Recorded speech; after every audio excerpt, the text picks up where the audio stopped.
First thing I want to share is I can't stand up here without mentioning May 6, 2017. When I met Pastor Bell, Carolyn, Keisha, I'm not sure if you were there. I don't think you were there that day. Sharon, that was the day that I was not even supposed to even be at that location. I found a book release signing for Stephanie Schelling on Facebook. And I told my wife, probably 2 months before that, I need to go to this book release.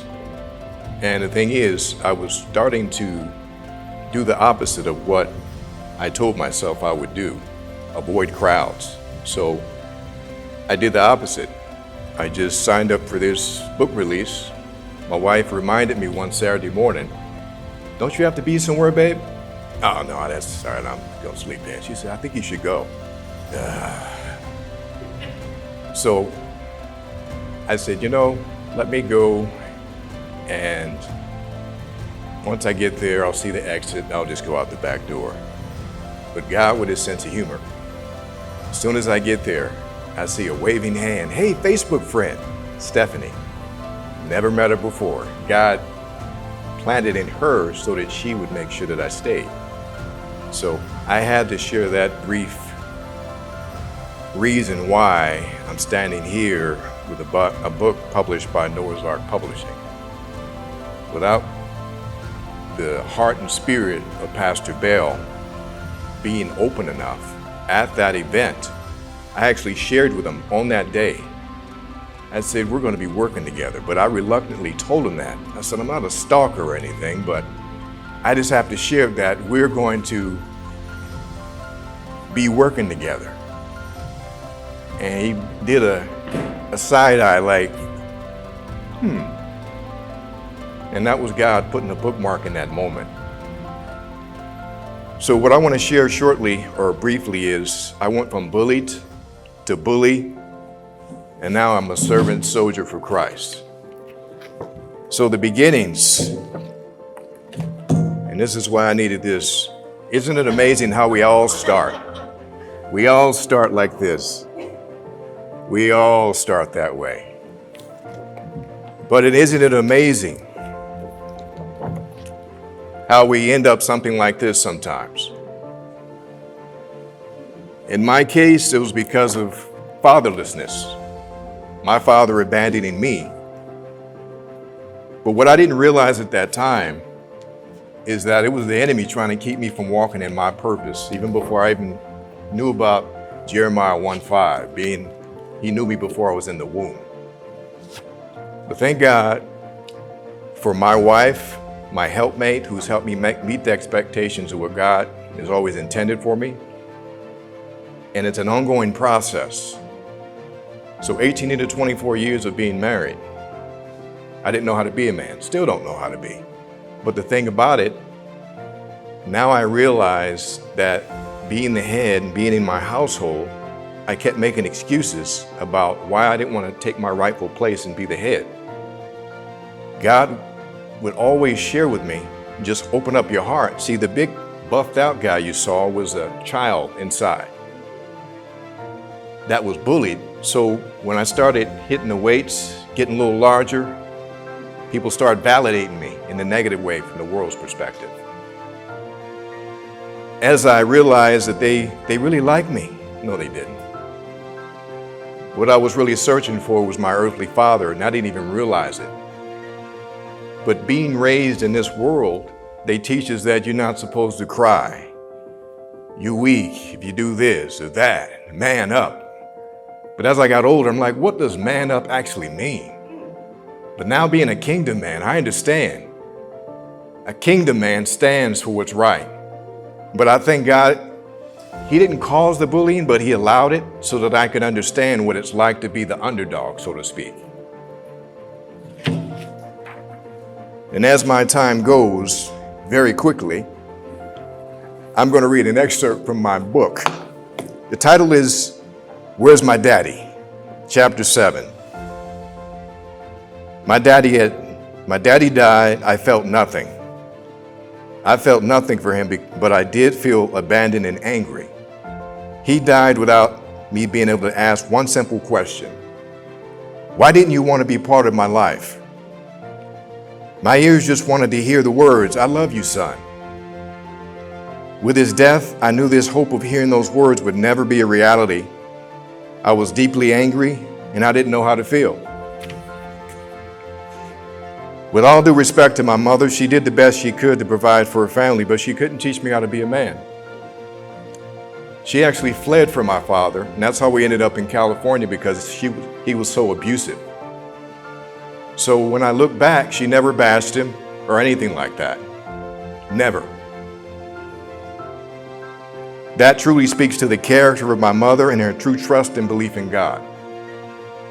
I take full responsibility for all my actions, but I know my father's absence was one of the major contributing factors of my anger. During my childhood, I'm not sure how often I asked my mother about him. As a child, it didn't bother me when I saw other boys with their fathers. However, that would change as I grew into a man. At times, I would wonder what my life would have been like if I had a relationship with my father. Would I have been such an angry man? Would I have been able to avoid an addiction to pornography? Would I have known how to be a father to my son, who I abandoned for 9 years? Only God knows the answers to those questions and many others that I've asked.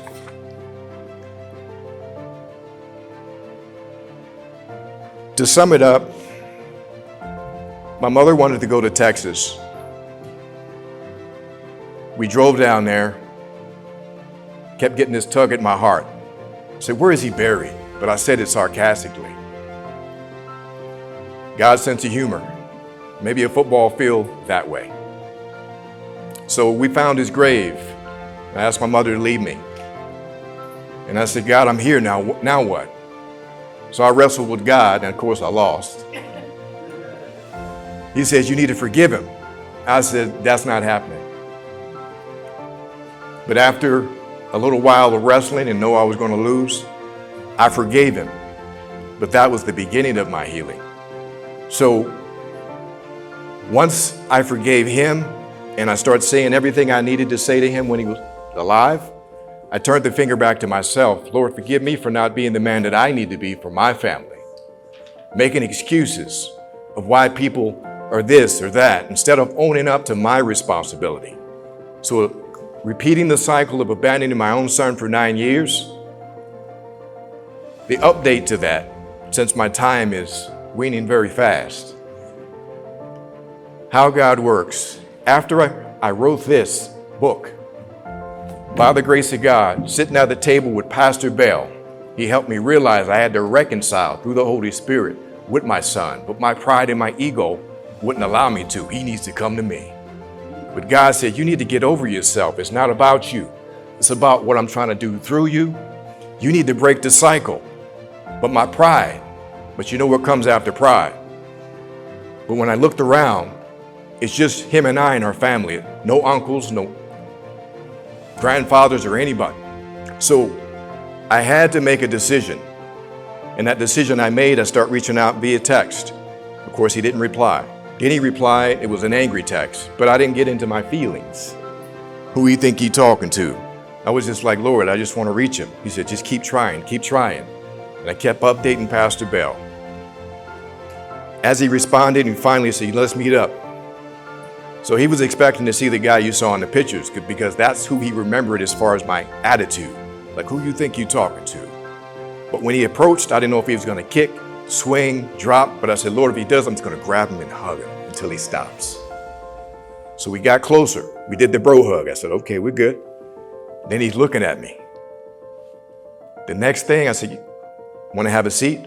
So I'm like, Lord, I don't know what to say. I don't know what to say. I don't know what to say. We get to the seat. As soon as we lock eyes, I said, I own it all. I didn't know how to be a man. I still don't. But hopefully one day we can rebuild our relationship. So the same thing I did at my father's grave, he did it to me, but I'm still alive. So that anger, that rage, young man that wanted to change his last name, that's how angry he was. Look at God though. Update. He reaches out after we've been contacting each other. This is a fast forward. Can you film my engagement? I was like, sure I can. I was like, wow, thank you. And that was 2022. Early 2023, he said, would you mind being a groomsman in my wedding?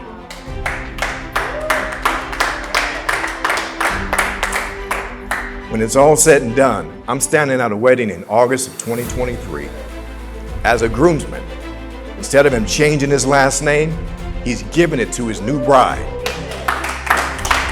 So I give God the praise just for the changing of my heart so that my son can see the true son. So I want to end with Jeremiah 1:5. It really resonates with my heart. He knew me before I was even in the womb. But now I realize the enemy did too. He knew the purpose that God had placed within me. And this is only the beginning of what he is allowing to birth out of me so that I can reach as many boys and many men as transparently and vulnerable as I possibly can. If I can reach one, I've done exactly what I'm supposed to do.